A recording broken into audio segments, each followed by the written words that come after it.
My mother called me on the first week of November, which should have been my first warning sign. She never called me in November. She called in December, usually around the 20th, to tell me what time to show up for Christmas dinner and what dish to bring. Potato salad, usually. Never the turkey, never the stuffing. Those were my brother's contributions, because my brother, apparently, had a gift for cooking that I simply did not possess, even though I was the one who had spent 3 summers working at a restaurant in Whistler, while he was at university, getting his business degree on our parents' dime. "We're doing something special this year," my mother said. Her voice had that particular brightness to it, the kind she reserved for announcing things she had already decided. "A big family gathering at Grandma's house in Kelowna. Everyone together. You'll come, won't you?" I was sitting in my apartment in Vancouver, marking grade 4 math tests, a mug of tea going cold beside me. I teach elementary school. I have taught elementary school for 6 years, and every year around this time, I brace myself for the particular kind of exhaustion that comes from caring deeply about 30 small people, while your own family treats you like an afterthought. Of course, I said, I wouldn't miss it, and I meant it. Because despite everything, despite the years of watching my parents redirect every conversation back to my brother's latest business venture, despite the Christmas where they gave him a down payment contribution for his condo and gave me a gift card to a spa I never went to, despite all of it, I still wanted to believe that family meant something, that showing up meant something. I asked if I should take the Friday off so I could drive up Thursday night. My mother said yes, that would be wonderful. The whole family would be together. She did not mention that she and my father had already booked a 10-day trip to Palm Springs leaving December 23rd. She did not mention that my brother and his girlfriend had planned a ski trip to Big White, with friends over the holidays. She did not mention any of this until I pulled into my grandmother's driveway on December 23rd at 2 in the afternoon, suitcase in the back seat, a tin of shortbread on the passenger seat, and found my grandmother sitting alone at her kitchen table with a cup of tea and a jigsaw puzzle of the Canadian Rockies, half finished, in front of her. My grandmother is 81 years old. Her name is Dorothy, but everyone calls her Dot. She has sharp blue eyes and white hair she still sets every Saturday morning, a habit from decades ago that she has never once abandoned. She looked up when I walked in and smiled, and it was a real smile, the kind that reaches the eyes, and something about that smile made my chest ache in a way I did not fully understand yet. "Sarah," she said, "I'm so glad it's you." On the kitchen counter was a note in my mother's handwriting, on a piece of paper torn from the notepad by the phone. It said, "Sarah, Dad and I are in PS. Flight was this morning.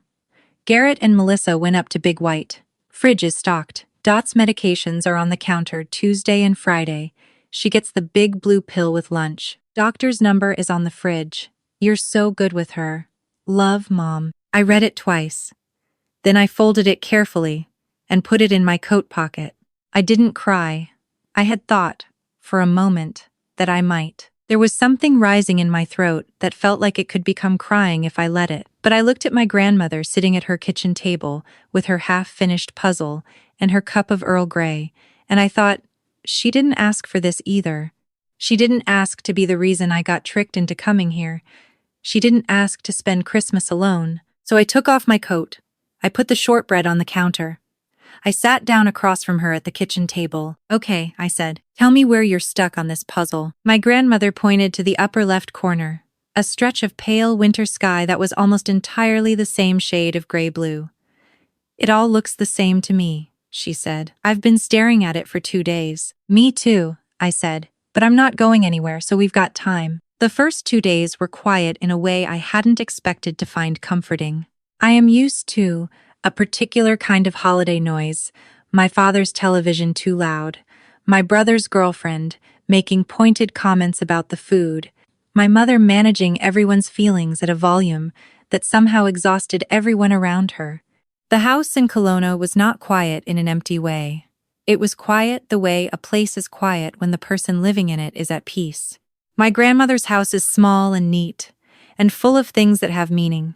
There are photographs on every surface, not the kind people display to impress visitors, but the kind people keep, because they cannot imagine putting them away. Wedding photos, school portraits, a framed picture of my grandfather in his uniform from when he served in Korea, before I was born, before my mother was born, a photograph of my grandmother at maybe 30 years old, standing in front of what I would later learn was her first greenhouse, grinning, like she had just been told the best news of her life. "You had a greenhouse?" I asked on the second evening. We were in the living room. She was knitting. I was reading. Or trying to read. Mostly I was watching her hands move. And thinking about how little I actually knew about her life. "3 of them, eventually," she said, not looking up from her needles. "Your grandfather and I started with one, out behind the house in Summerland. Tomatoes, peppers, a few herbs. Then people started asking if they could buy from us, and one thing led to another." "I didn't know that," I said. She looked up then. "There are quite a few things you don't know," she said, but not unkindly. "We haven't had much chance to talk, you and I. You always come with your parents, and there's never time." She was right. I thought about every Christmas I had spent in this house, the noise, the busyness, the way my mother filled every silence, the way I had always stayed close to the edge of the room, near the door, ready to retreat to the kitchen to do dishes when the conversation became too much. I had never once sat with my grandmother and asked her about her greenhouses. "Tell me," I said. "Tell me everything." She told me. Over the next several days, between puzzle pieces and meals I cooked, and walks we took slowly around the block, because her hip had been bothering her since October, my grandmother told me her life. She and my grandfather had built the greenhouse business from nothing, starting in the late 1960s. By the time my grandfather died in 2003, they had 3 commercial greenhouses supplying produce to restaurants and grocery stores across the Okanagan. She had kept the business running for 4 years after his death, then sold it to a larger agricultural company out of Abbotsford. "How much did you sell it for?" I asked. I don't know why I asked. It felt too direct, but she didn't seem to mind. "Enough," she said. Then, after a pause, $3.2 million. I put down my fork. "Grandma, it sounds like more than it is," she said, very calmly. "Taxes take a significant piece. I bought this house outright, and I set aside money for ongoing care costs, because I know these things get expensive. The rest I invested, conservative portfolio, nothing aggressive. I'm not interested in gambling at my age." She looked at me evenly.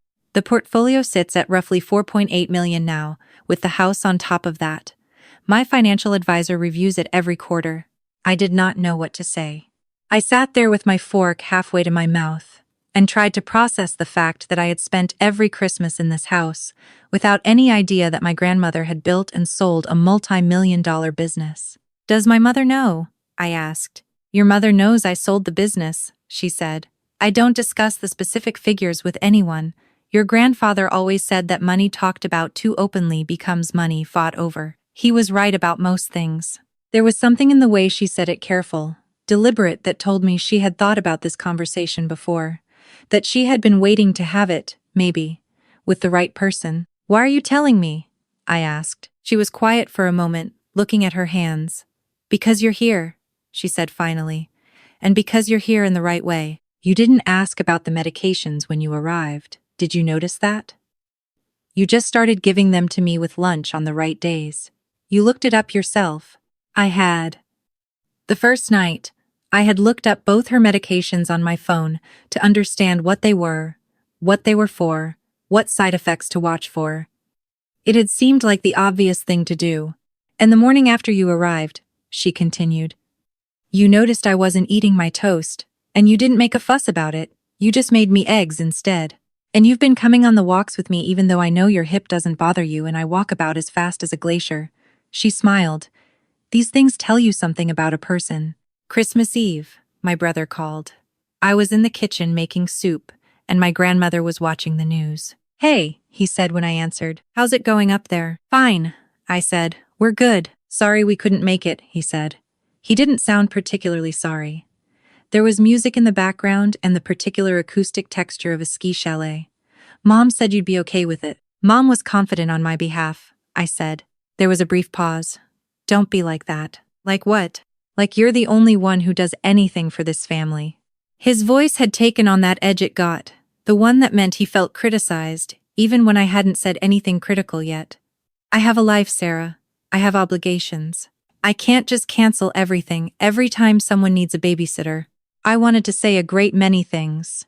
I wanted to point out that our grandmother was not a child who needed a babysitter. She was a woman who had built a business, and raised a family, and buried a husband, and was spending Christmas alone, because everyone in her life had somewhere better to be. I wanted to point out that he had not once visited her in the past 2 years, that I knew this because she mentioned it, quietly, without complaint, on the second day when we were walking, and she thought I wasn't really listening.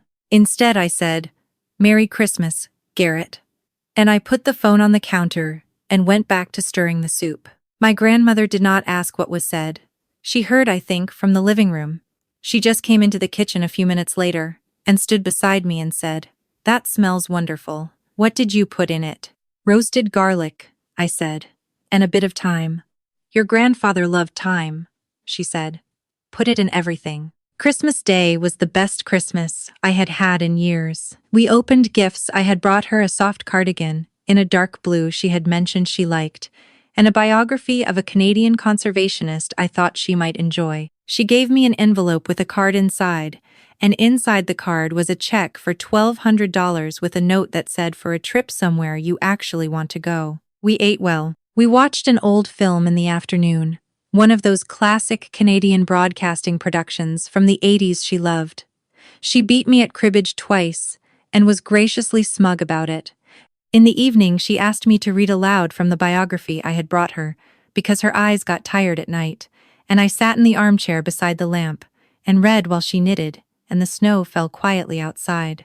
At some point, she said, without looking up from her knitting, "I've been thinking about my will." I kept reading for a beat, then stopped. "Okay. I had it drawn up years ago," she said. "Standard things, split evenly among the children. But your mother and her sister both have husbands who are comfortable, and they both have children who are comfortable. And I find, as I've gotten older, that I'm less interested in being fair and more interested in being meaningful." She paused her knitting.